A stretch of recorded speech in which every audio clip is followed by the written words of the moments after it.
What does DanMachi do that other anime usually don't? There are a handful of things, picking a title not being one of them, but in this video, I'm going to talk about 3 that stand out, including one that could benefit any series out there. Jumping right into the first one, we see all the time anime bring out these morally righteous leads, the cookie cutter good guy, so to speak. And that's totally fine. I love those characters. DanMachi does that too. But if you're going to go that route, you need to challenge their morals. A perfect example of this is one of my favorite moments in the series. Vine, a monster from the dungeon, but also one Bell cares for, has gone berserk. If she continues her rampage, other adventurers will kill her. If he intervenes, that will come at a cost. He'll destroy his reputation. Monsters to this point in the show have been shown to be mindless and ruthless. Even Belle's own Familia couldn't comprehend him protecting her at first. Now he would be choosing to protect a monster, one on a rampage who has caused a ton of damage and looks out of control. Doing so would make him a social pariah. He'd literally be an outcast. Oh, and doing this would be in direct opposition to Aiz, the person he admires most and has fawned over since episode 1. We're in season 3. It could irreparably damage his relationship with her, and he does it anyway.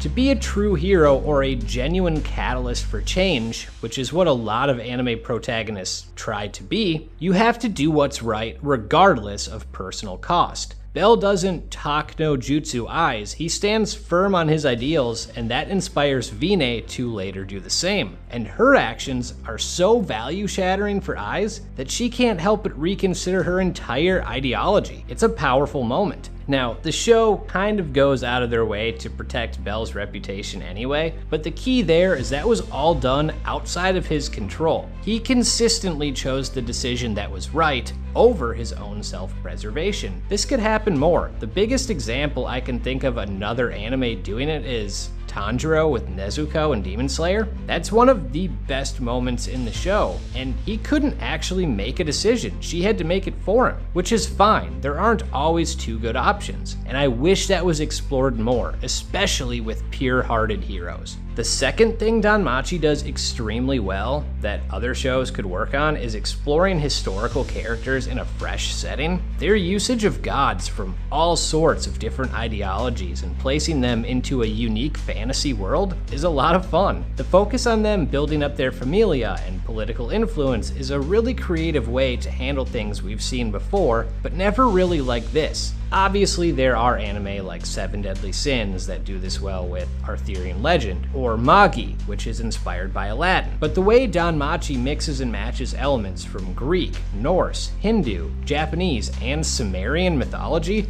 all in an entirely new world, is really cool. A little bonus thing DanMachi does better than most is how they've handled monsters. They start off as one-dimensional creatures to hunt in the dungeon, and we hate them because they're threats to the characters we care about. Then they get further examined, and eventually we realize they're just like us. There's good ones, there's bad ones, intelligent ones, feral ones, and we have more evidence of this in DanMachi than most anime. We spend an entire season seeing the morality and intelligence of a group of monsters. Then the next season we explore the most terrifying monsters we've seen to date, but the good ones are still around and play a role in helping. That plot point wasn't tossed aside. It's a little thing, but I appreciate it. Lastly, something every series could benefit from, DanMachi has done a phenomenal job of creating stakes without needing to lean on character deaths as a crutch. In 4 seasons, there haven't been many major deaths, but at no point does the show feel like it doesn't have stakes. The build to impactful or stressful moments is handled well, and there are consequences for actions taken. Nearly all of season 4 was as high stakes as it gets,